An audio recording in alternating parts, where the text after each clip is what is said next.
Lately, I've been, thinking a lot about yoga, but like not just the poses, the real heart of it all.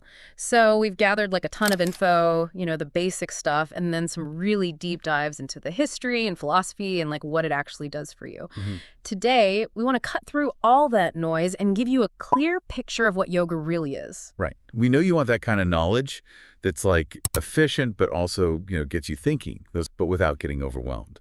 So think of this as like your express lane to a deeper understanding of yoga. We've got some surprises too and some really practical stuff. Yeah. Our mission today is simple. We're going to break down the core principles, the practices, and the real impact of yoga, all based on what we've been looking at. So by the end, you'll have a solid base, whether you're totally new to yoga or already hitting the mat. Okay, let's dive in. First things first, what does yoga actually mean, like at its core? It all starts there. The sources tell us that yoga comes from the Sanskrit word yuj, and it basically means to join or unite. But this isn't just some fluffy concept. It's a practical way to feel more whole, because life can feel pretty scattered. It's about bringing together all the parts of ourselves, mind, body, spirit. Yeah, I get that. It's more than just the physical stuff. It's this idea of connection. And this tradition, it's been around forever, Oh, right? it's got deep, deep roots. We're talking ancient all the way back to the Rig Veda. That's like one of the oldest texts in Indian literature. So yeah, it's been around. But when we talk about yoga as a structured system, there's one guy who really stands out. Patanjali. I see that name everywhere. What exactly did he do for yoga? He's the one who took all those different yoga practices and organized them, made a system out of them. His work, the Yoga Sutras, is like the classic text on yoga. 196 sutras. Think of them like threads, all weaving together a complete understanding of yoga. It's the blueprint for a lot of what we practice today. 196 sutras. Sounds like we need a whole other deep dive just for that. But beyond the word itself, are there specific definitions of yoga that really stand out? Oh, for sure. We found two that are super insightful. The first one's straight from Patanjali. Yoga Chitta Vritti Nirodha. That translates to yoga is the cessation of the fluctuations of the mind. Think about what that means, especially now with all the distractions and information overload. It's about finding stillness in all that mental chaos. Oh, tell me about it. My mind's like a runaway train sometimes. So, yoga's a way to gain control, find some peace in there. What about the other definition? The second one comes from the Bhagavad Gita. Lord Krishna says, Samatvam yoga uchyate, which means equanimity is yoga. It's about being balanced, even when things are tough, keeping that inner peace no matter what's going on around you. Okay, so it's calming the mental storm and cultivating this inner balance. That's pretty powerful. Now, didn't Patanjali lay out a specific path too? Something about 8 steps? Exactly. It's called Ashtanga Yoga, the eight-limbed path. It's a fundamental part of Patanjali's teachings. These 8 steps are like a roadmap for living a yogic life. They are yama, niyama, asana, pranayama, pratyahara, dharana, dhyan, and samadhi. Okay, got to break that down a bit. What are yama and niyama all about? Those are the first two, right? Right. Yama's all about how we act in the world, our ethics. The sources give us 5 yamas.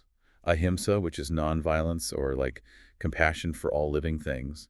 Satya, being truthful and honest. Asteya, not stealing. Brahmacharya, which is often about controlling your desires. And in today's world, that could mean being mindful of how much time you spend on social media and stuff. And aparigraha, which is not being attached to possessions, not hoarding stuff. Wow, it's like a moral code for life, how to treat others and be in the world. And what about niyama? Does that focus more on our personal practices? You got it. Niyama is more about our attitude towards ourselves, like how we live with intention.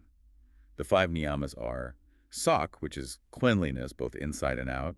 Santosh, being content with what you have. Tapa, self-discipline, staying strong when things are tough. Swadhyaya, self-study and reflection looking inwards. And Ishwar Pranidhan, which can be contemplating a higher power or maybe just having faith in something bigger than yourself.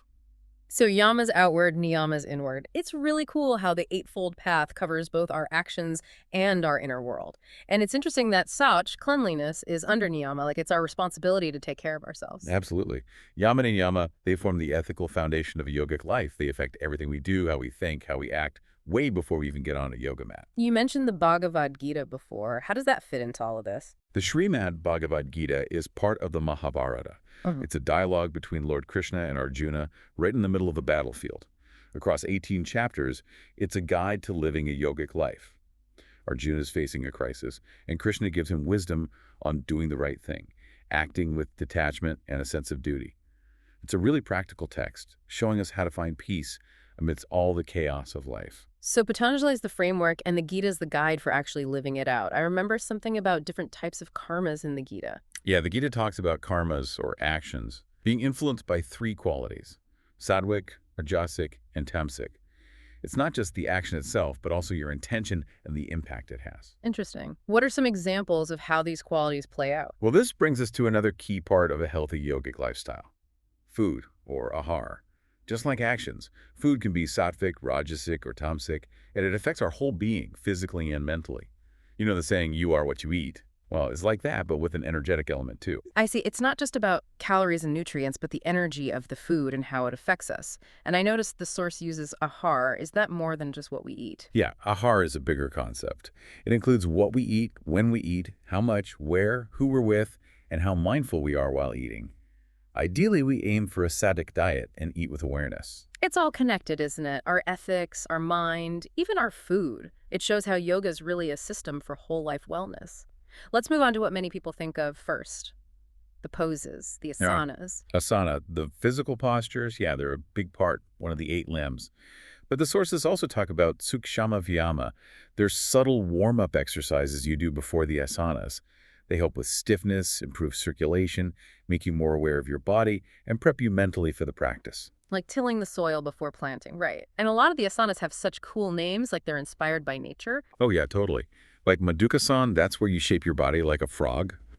Bhujangasan is the cobra pose, where you lift your chest off the ground. Tadasana is just called mountain pose, all about being grounded and stable.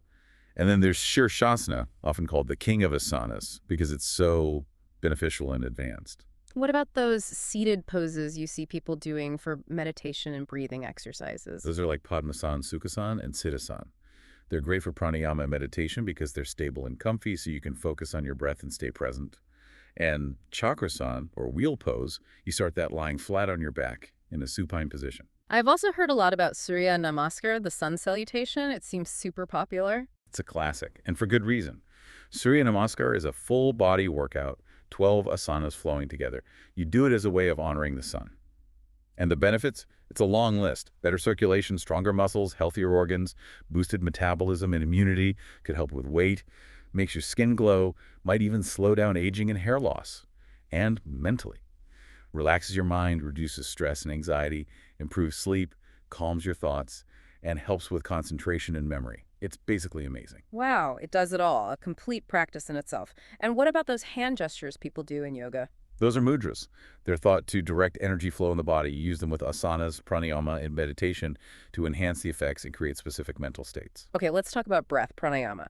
Why is breathing so important in yoga? Pranayama literally means extension of the life force, or breath control. And prana, as our sources tell us, is the Sanskrit word for breath. But it also means the vital energy in all living things. Pranayama techniques are all about controlling and expanding that energy. One technique they mentioned is kumhak, which is holding your breath. You can do it after inhaling or exhaling. So it's more than just deep breathing. It's about using your breath to affect your energy and your mental and emotional state. Right. And that leads us to the idea of holistic well-being, which is central to yoga. It's not just about being physically fit or mentally calm. It's about all the parts of ourselves working together. Yeah, our sources really emphasize that yoga can help keep our organs healthy, prevent illness, and boost our emotional well-being. It's a total approach. It is. A yogic lifestyle is about ahar, right? Eating. Vihar, having a good balance of activity and rest. Achar, good habits and behavior. Vyakar, positive thoughts. And vihar, acting ethically and harmoniously. It all works together. And there's this concept of 5 sheaths, or koshas, that make up a human being, from physical to spiritual. And energetically, the Anahata chakra is linked to the heart, representing love and compassion. So it really is much more than just exercise. It's a way of life. Now, for someone new to yoga or wanting to go deeper, what are some practical things to keep in mind? The sources give some great tips. It's best to practice on an empty stomach a few hours after eating. Wear comfy clothes that let you move freely. A yoga mat is a must for stability and cushioning. Especially when you're starting out, it's super helpful to have a good teacher who can guide you and correct your form. Also, be mindful of things like if you're menstruating, pregnant, recovering from surgery, or have a major illness, you might need to modify or avoid certain poses. Oh, and take off your watch, jewelry, and glasses before you start. What about the space where you practice? Does that matter? Definitely. A clean and airy yoga center is important. That goes for the reception, the practice room, and the restrooms. It all adds to a good atmosphere.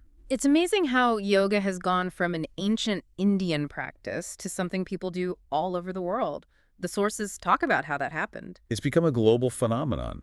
People like Swami Vivekananda, BKS Iyengar, Sri Ravi Shankar, and Swami Ramdev, they've all been huge in making yoga popular worldwide. This ancient wisdom from India is now a mainstream practice for so many people. And the UN even declared June 21st as International Day of Yoga.